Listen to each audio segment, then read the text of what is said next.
So we're up to 2001. The 2001 Stanley Cup finalists, the New Jersey Devils. And it's an interesting run because New Jersey controlled it.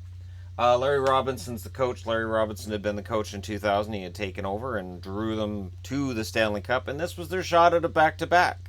So much like Dallas the year before, they get to the Stanley Cup final, they get close, and they fell just short against the Colorado Avalanche. Let's take a look. They beat Carolina in 6 in the first round. They beat Toronto in 7 in the second round. They beat Pittsburgh in 5 in the third round. And they lost Colorado in 7. Now, I'm not going into the individual scores because I got them again over here. And I'll get into those after we get into the scorers. And there wasn't a player on this team that had a point per game. This was a very...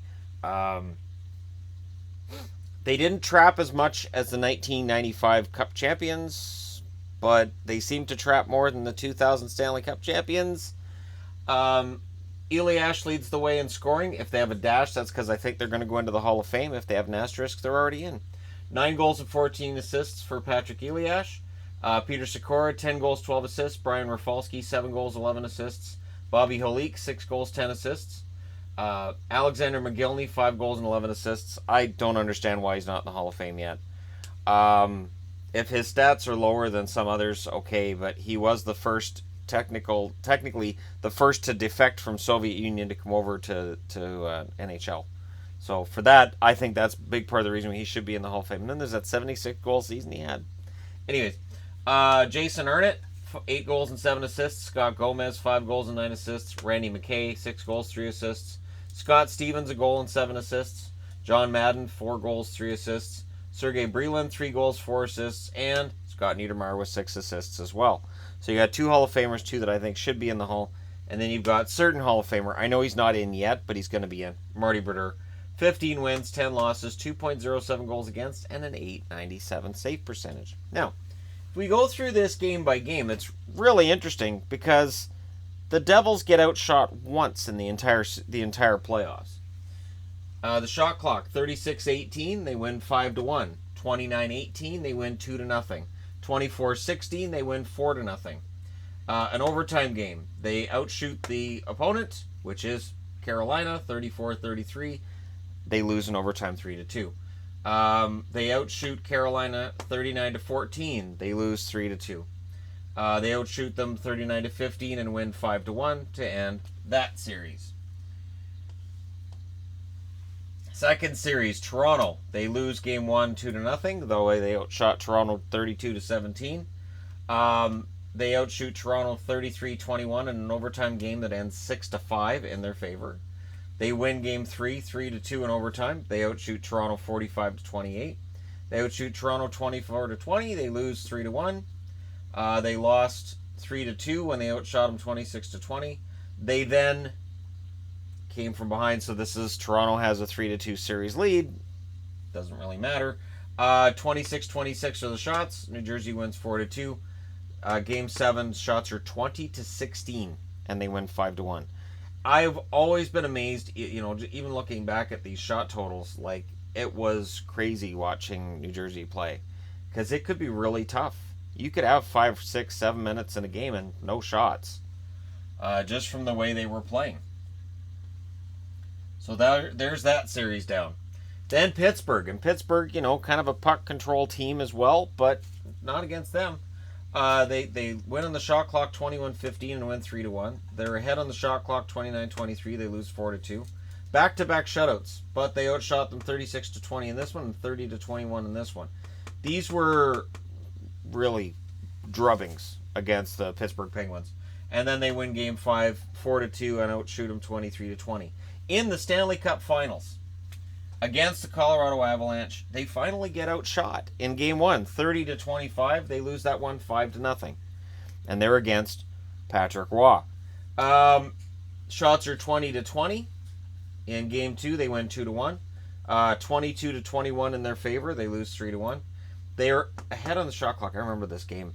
35-12 were the final shots. They win the game 3-2. I could not understand how this game was a one-goal game when New Jersey was just dominating.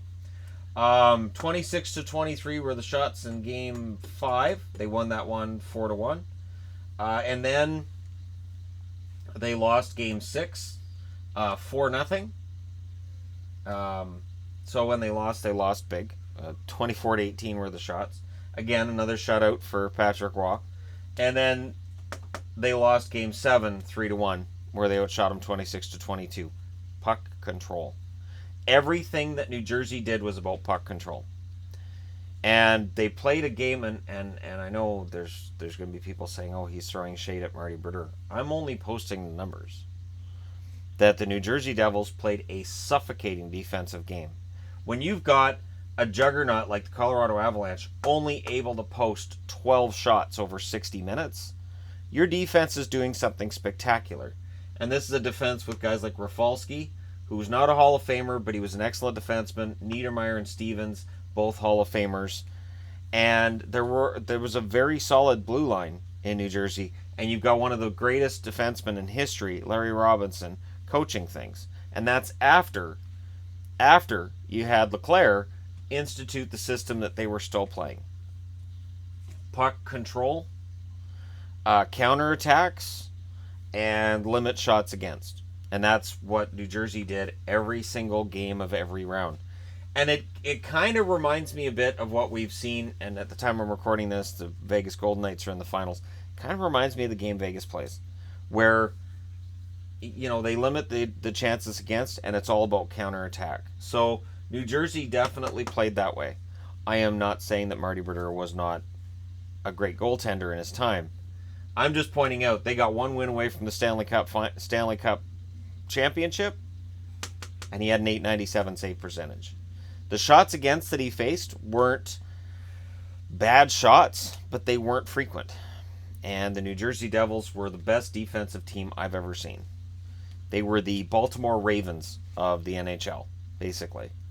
NFL reference for people who don't necessarily get that, being that the Baltimore Ravens played the suffocating defense that suffocated any team I cheered for in the NFL playoffs for years. And New Jersey was doing that for hockey. So there you go. The 2001, very one game away from defending that Stanley Cup title, and us talking about how they were back-to-back champions and the most recent before the Penguins, but one game away. And, Patrick Roy, for me, this was the year that cemented Patrick Roy as the greatest I'd ever seen. But let me know what you guys think in the comment section below. Hit those like and subscribe buttons if you're browsing your way through. You just happen to find this video, and thank you guys for watching. I'll talk to you again soon.